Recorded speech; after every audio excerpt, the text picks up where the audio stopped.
Good evening and thank you for listening to our finding regarding superstore expansion. Our consulting group PYJV is comprised of myself, Ben, Eunice, Jack, and Vanessa.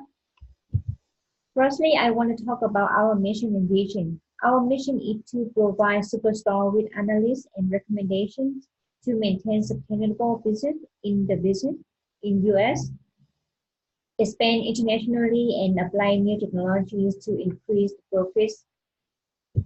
So firstly, I want to ask you, does the most profit per order in smaller city derive from home office customer? Definitely yes. Most likely because they either live further away from the store, so would rather get on their shopping done in the one go, or order it on by phone to avoid the hassle. The next question I want to ask you, do corporate customer claim the most profit per order? And does this customer tend to reside in big city? Yes, most likely seen ordering more on the bulk. However, size of city makes no difference. Okay, as you can see here, technology is a more profitable category. Consumer purchase the more technologies and phones and accessories are what they purchase the most. Even though copier are the most profitable subcategory overall for the tech. The furniture product line you can see here that comprise only 7% of profits. So that's definitely it doesn't really profitable. And the next one, I want to show you more detail that this data further display revenue and profit for all three categories. As you can see, overall demand growth is much more significant for office supply and technique. Okay, now my colleague will talk more of detail. Please welcome to Eunice. All right, thank you, Ben. So I'll take from here and I'll talk about other findings. So we have found that the highest profits for consumers are in the tech hub wealthiest cities of the US, which also happen to be the most profitable cities overall. And the first graph, you can see that the profit category and city, and that the consumer and home office almost compromise between $18,000 to $28,000 in New York. And the other graph also shows the profit per city, which New York, LA, and Seattle has the first become on the top 3 ranking. And on our third hypothesis, the question comes as, does more discount correlate to less profit? So we wanted to see the correlation between the profit and discount. So is it like the more discount companies have will bring them like less profit, or maybe any benefits to them? So our answer is yes. There is a negative correlation with a significant p-value. The discount needs to be under 9%, which shows clearly by the graphs over here. That would make a sale profitable. So the average discount in top 4 most profitable cities is less than 9% as a conclusion. On more findings from Superstore in Europe, so we have seen that the most profitable cities in Europe are some of the biggest and wealthiest, very similar to the US. So these cities also feature similar discount trends to the top US cities. This is more important for our expansion recommendation because the European market is very similar to the US market for the office retail industry. So being able to gather twice as much data will be helpful for our next target and determine what our next move will be.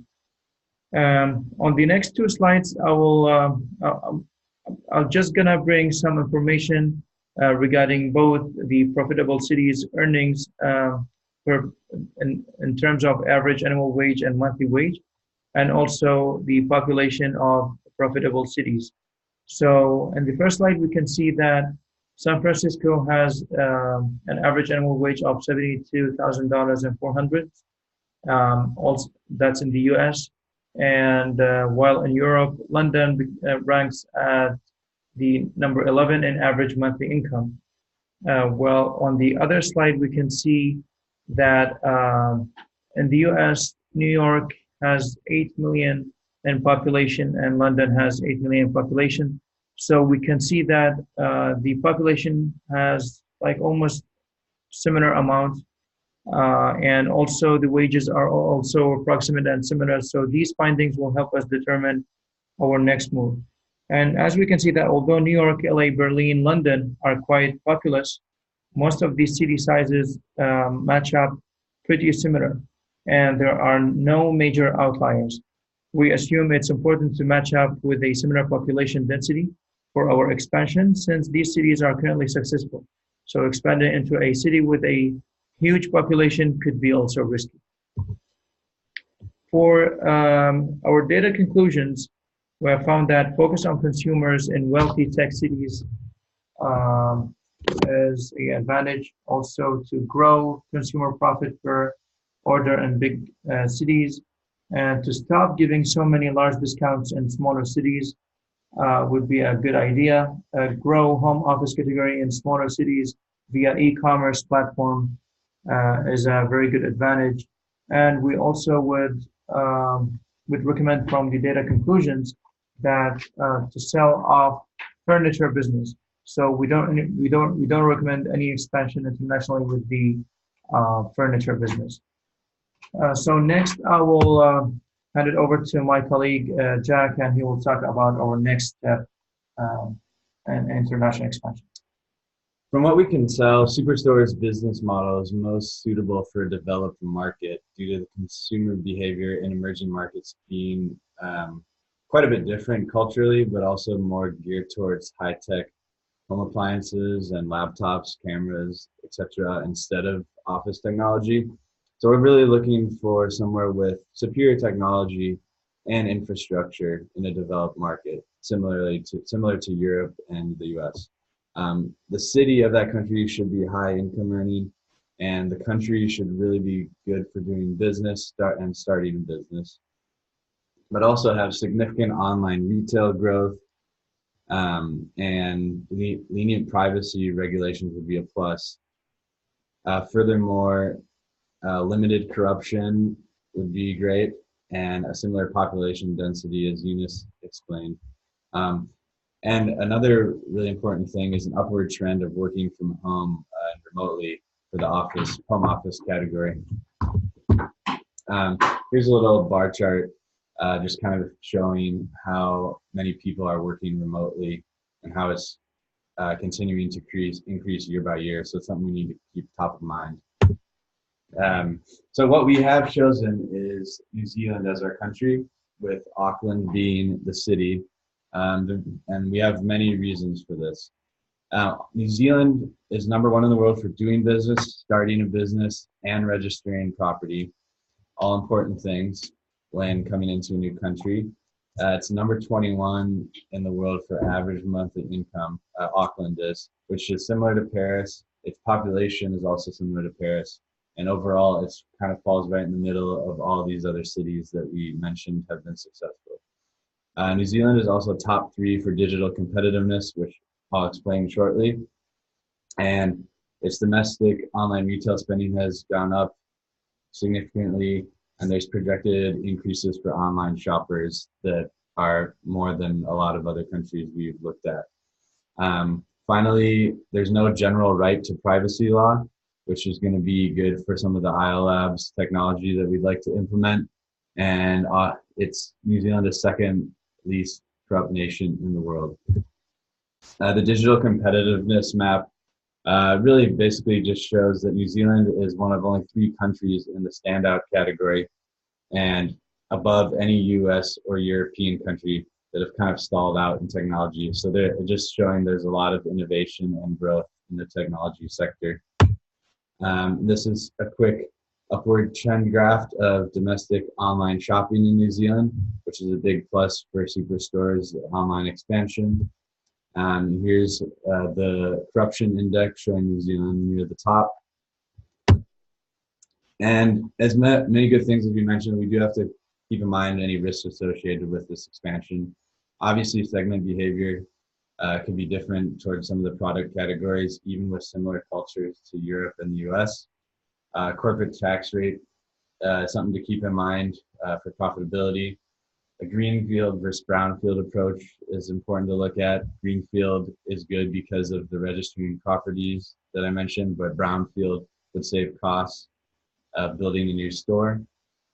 And then just taking a look at the local owners and franchising options, and seeing if you want to do it differently than in the past. Obviously, creating brand awareness is very difficult in a completely new country on the other side of the world with other big box competition that's already there. Office Max already has about 5 stores and they're very similar. So now with that being said, we'd like to move on to the technology aspect of our plans, and Vanessa is going to explain that a little more. Social customer relationship management. Like we know, 60% of New Zealanders use smartphones in store to research before buying. So Superstore, having an optimized customer relation management, would offer personalized services, optimized and experiential solution. This CRM would involve marketing, sales, research, and engage customers, support operations. It will improve the online presence, fuel growth, enable customers access augmented reality products, reviews, 24 hours forward and reverse optimized logistics, location-based marketing. Superstore would be able to track customers in real time to influence last-minute purchase decision and offer timely incentives and discounts. Customers should be able to add on products to their shopping carts based on past customer pairing using augmented reality. iLab Connect. Superstore would have an interactive augmented reality mobile app rolled out as test experiments in Auckland for 1 year. Customers can sign in using different social media platforms, Facebook, Twitter, and Wi-Fi. This would enable them track demographic data like age, gender, customers, who they are, what they like, understand consumer behavior in order to make better product offerings, diverse product portfolio, create email campaigns, digital surveys, better analyze customers, and build valuable relationships. However, other websites can generate similar data, benefits, and there are data privacy issues. iLab Flow. This location-based analytic platform complies with privacy law and requires no personal information. Superstore would be able to use heat map and footfall pattern to track historical data, seasonal trends, point of sale revenue data, how many customers visited the store, how long did they stay, what aisle or parts were the busiest. From this data, there is correlation between sales and footfall pattern, and all of these would enable Superstore plan, execute, and understand the impact of its business strategy and model implementation. Prior to this project, Superstore had basic data and very little insight. Superstore would be able to offer more experiential services, upscale to a transformative business model, move from predictive to prescriptive diagnosis that defines its future, monitor product condition, improve operations, optimize performance. Superstore would be able to recreate its product as a service premium, capture value based on customer interaction, and scale, not assets.